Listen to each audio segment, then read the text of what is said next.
Most people assume forbidden love is about temptation or rebellion, but psychology tells a much deeper story. When something feels off limits, the brain doesn't just want it more, it experiences it differently. What feels like love often becomes amplified emotion mixed with fear, excitement, and meaning that didn't exist before the barrier appeared. By the end of this story, you'll understand why forbidden love feels so intense, why it's so hard to walk away from, and why it often leaves a deeper emotional mark than ordinary relationships. This isn't about judging or justifying it. It's about understanding what the human mind is actually doing when desire meets restriction. Forbidden love exists because the human brain is wired to respond strongly to obstacles. When access is blocked, the brain interprets that block as importance. The moment something is labeled "you can't have this," the mind starts paying closer attention. Desire becomes sharper and emotions feel more urgent.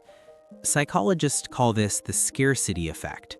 The brain assigns higher value to things that feel rare or threatened. Forbidden love doesn't just feel romantic because of the person involved. It feels powerful because the situation itself is activating the brain's survival and reward systems at the same time. When love is allowed, it settles into routine. When love is forbidden, it stays in a heightened state.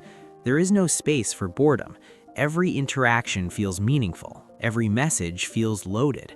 The brain begins to confuse intensity with depth. Another layer comes from secrecy. Keeping something hidden forces the mind to focus on it constantly. When you can't talk openly, the relationship lives entirely inside your thoughts. The brain rehearses conversations, replays moments, and imagines futures.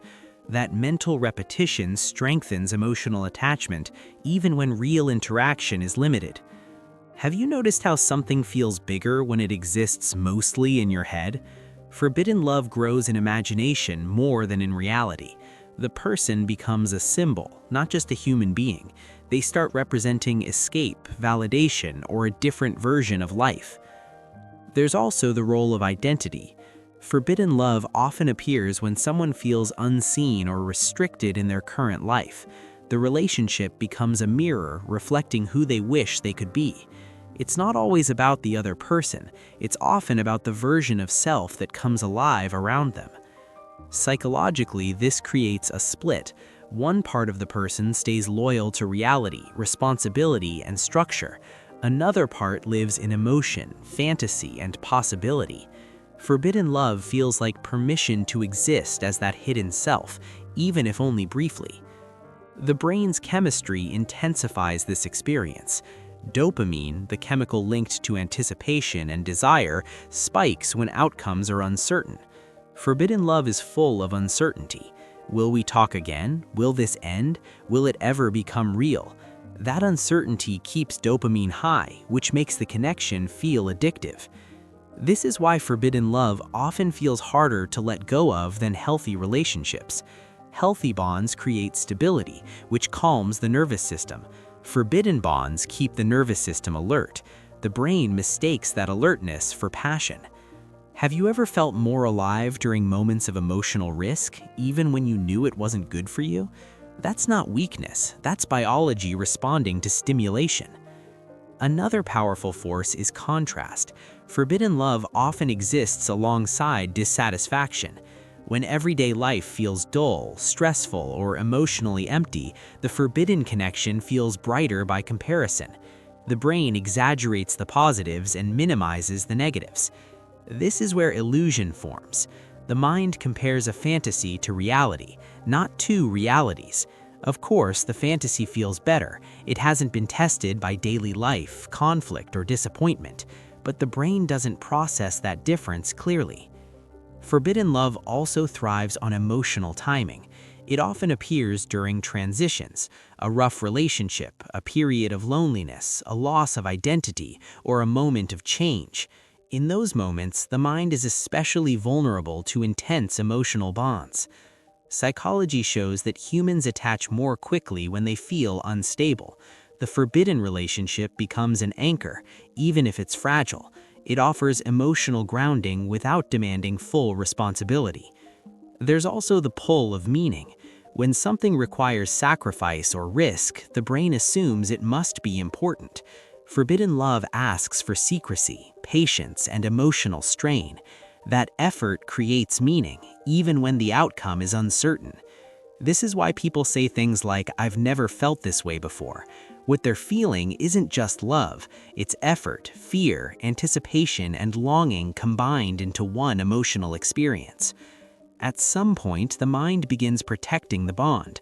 Cognitive bias kicks in, red flags are explained away, pain is reframed as proof of depth, waiting becomes loyalty, suffering becomes devotion. Have you noticed how harder something is the more we try to justify staying in it? That's the brain trying to protect its emotional investment. The most surprising part is that forbidden love often feels safest emotionally, even while being risky externally. There are limited expectations, limited exposure, limited accountability. The relationship exists in controlled moments, not full reality. This allows people to experience connection without facing everyday vulnerability. No shared bills, no routines, no ordinary disappointments, just emotion, meaning, and escape. But the same factors that make forbidden love intense also make it unstable. It relies on tension. When barriers fall, the intensity often fades. Without secrecy, the brain's reward response changes. This can feel confusing and painful. People expect love to grow when it becomes possible. Instead, the emotional high weakens. The mind realizes it was responding to the situation, not just the person. That realization often comes with grief, not just for the person, but for the version of self that existed within the forbidden space. Letting go can feel like losing a part of identity. This is why endings hurt even when logic says it was never sustainable. The brain isn't grieving a relationship alone, it's grieving a feeling of aliveness, possibility, and escape. Here's the deeper insight most people miss. Forbidden love isn't about breaking rules, it's about unmet emotional needs meeting the wrong environment. The intensity points to something missing, not something magical. When people understand this, the experience becomes less confusing. The question shifts from "why can't I stop loving them" to "what part of me felt awake here?" That question is powerful because it removes shame. It invites reflection instead of self-blame.